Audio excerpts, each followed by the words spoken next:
avançar com a pregação do reino de Deus na universidade. Nesse momento, esse trio parada dura com oportunidade. Você não esqueceu de pegar o microfone, né? Pode ser o Gudutinho. A gente vai fazer aqui algumas perguntas. A gente não, né? No caso eu, vou fazer algumas perguntas aqui aos especialistas. Josué Bahia. Josué, se apresente aí, Josué, para as pessoas te conhecerem. Pai do Senhor, mais uma vez. Eu sou Josué Bahia. Me apresentar, Gente boa. Tem quantos anos, Josué? 22 anos. Você faz faculdade, estuda? A linha hoje aqui é falar sobre evangelismo no ambiente escolar e universidade. Eu faço psicologia, estou no 7º semestre e eu faço parte da liderança de um movimento de oração e evangelismo chamado Movimento de Socito. Nós começamos aí ano passado e, para a glória de Deus, nós estamos avançando na pregação do evangelho naquele ambiente. Eike, se apresente, Eike. Amém. Pai do Senhor. Amém. Como a gente já falou, né? Meu nome é Eike.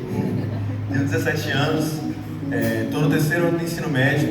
E desde 2022, desde meu 9º ano, eu tenho um núcleo de evangelismo lá no colégio.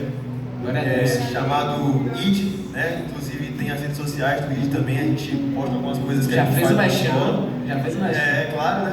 E tem conteúdo no Instagram e no YouTube.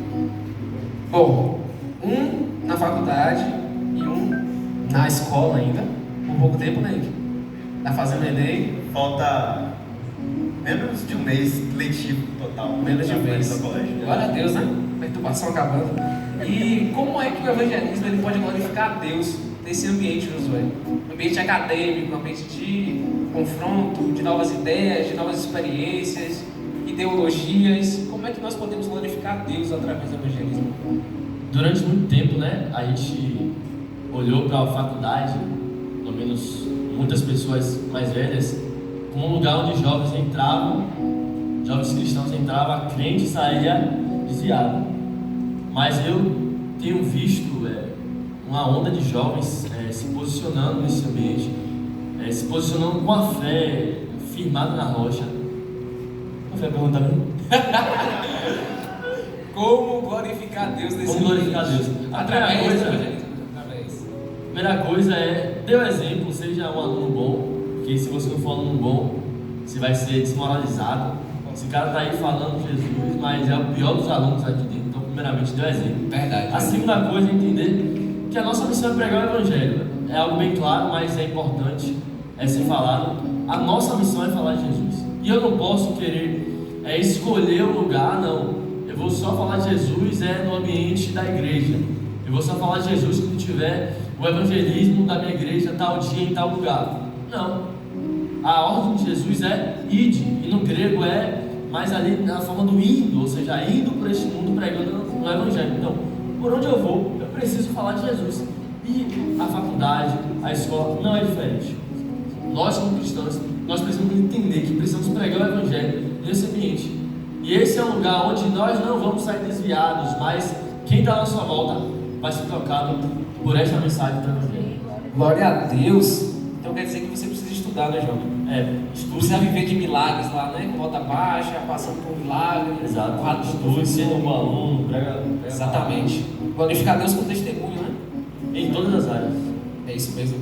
Eike, eu quero saber de você o seguinte: você está na escola, 3º ano, pós-pandemia.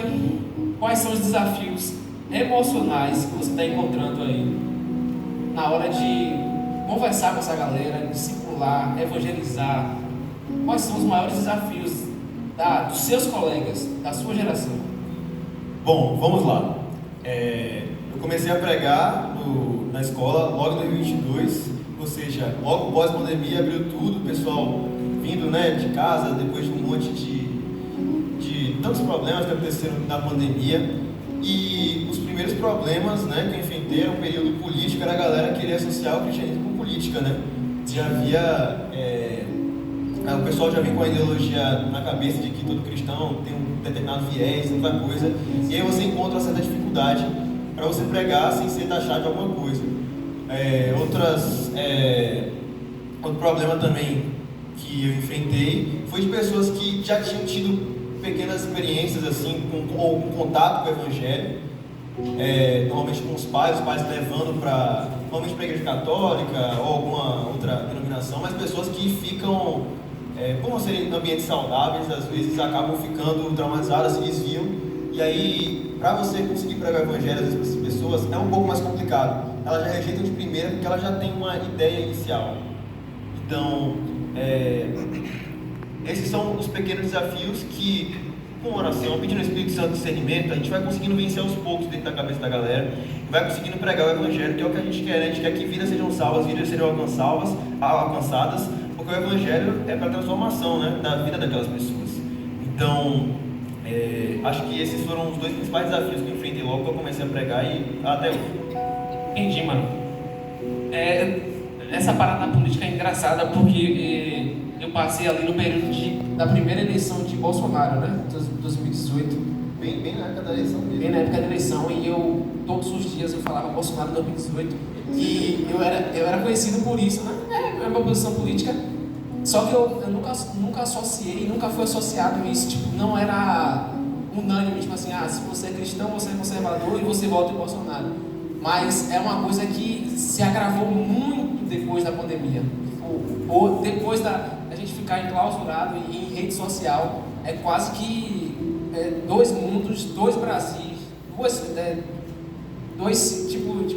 dois países, tá ligado? Dentro de um. E as pessoas se dividiram radicalmente. É muito difícil você vir com uma mensagem de paz, de evangelho depois disso, né? É um desafio enorme, tá? Agora eu quero fazer uma pergunta para os dois. A gente tem aí 4 minutos finais. Mas Josué rapidinho, depois você, Eike. Mas quais são as melhores formas? Eu acho que já deixou aqui, já está bem claro. Mas para você, qual é a melhor forma de evangelizar? É subir, fazer um culto, um palanque, com um microfone, caixa distorcida, né? Ou grupos, 1 a 1. Como é que você está trabalhando lá? Bom, lá na faculdade a gente faz uma roda onde a gente não pega microfone, nada disso, porque seria estratégico, né? Mas a gente faz uma roda de oração, a gente pega o violão, tem até alguém que pega o teclado, joga ali o teclado na parte de cima da faculdade, e a galera vai passando e vai vendo. Aí tem uns que, é interessante porque tem uns que passam assim com a cara meio que de nojo, esses crentes aí todo quadrado, mas tem uns que se interessam e acabam se aproximando. Então não tem muito segredo ali. Às vezes a gente fica na preocupação, poxa, qual é a estratégia? E aí fica procrastinando. Eu tenho que ter a melhor estratégia, eu tenho que ter o melhor modelo para poder fazer do jeito certo e tal. Reúne com o pessoal da sua faculdade. Você é crente? Sou. Pronto, bora aqui fazer. E em contrapartida a isso, bora fazer um convite aqui para quem é amigo nosso. Ou então a gente não conhece, mas assim, fulano vai ter a reunião que a gente vai falar de alguém muito especial. Vamos falar da palavra de Deus e tal. Naturalmente vai ter gente que vai rejeitar. Naturalmente vai ter gente que vai querer parar. Mas vai ter aquelas pessoas que têm sede. Vai ter aquelas pessoas que estão com vontade de ouvir. E aí, se você ficar parado, se você ficar calado, não vai fazer nenhum nem outro. Mas no ambiente que a gente está ali, no ambiente aberto, a gente está alcançando até mesmo quem não quer, porque está ouvindo. E o pessoal que quer se aproxima e recebe a palavra de Deus.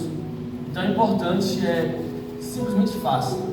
Não espere a melhor estratégia, o melhor modelo para você fazer algo extremamente grandioso que o Brasil conheça. Faça. Porque é você fazendo que o Senhor vai te capacitar, que o Senhor vai te dar a melhor estratégia.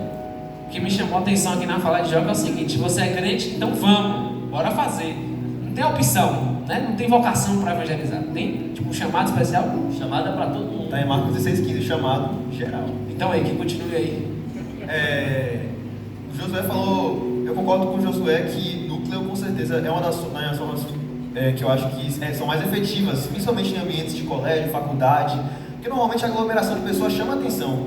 Então, vai ver, minha escola é pequena, então qualquer aglomeraçãozinha assim, o pessoal já fica logo ligado. Então, quando eu fui começar mesmo, eu fui chamar todos os meus colegas que eram cristãos, ou que pelo menos ali eram próximos do Evangelho, para que eles estivessem ali junto comigo, para a gente começar a pregar. E até falo para você, se você conhece alguém que já faz um núcleo na sua escola, na sua faculdade, vá, ajude essa pessoa. É importante que tenha ali outros cristãos ajudando ela, ajudando e pregando junto com aquela pessoa, porque a aglomeração, como eu falei, chama muita atenção E o Espírito Santo ele vai trabalhar. Às vezes a pessoa chega ali, não quer colar junto com a pessoa, mas você às vezes até tem intimidade com aquela pessoa que fica ali mais retraída, consegue chamar aquelas pessoas mais para perto. Então quanto mais pessoas estiver ali, mais pessoas vão se identificar. O Espírito Santo vai trabalhar ali, né, na vida das pessoas que estão ao redor para ouvir. E se tem outra forma também que eu acho muito interessante para a gente pregar no colégio, que eu falei aqui, é a questão das amizades, né? A gente vai estar num ambiente que a gente vai estar convivendo com aquelas pessoas ali todos os dias.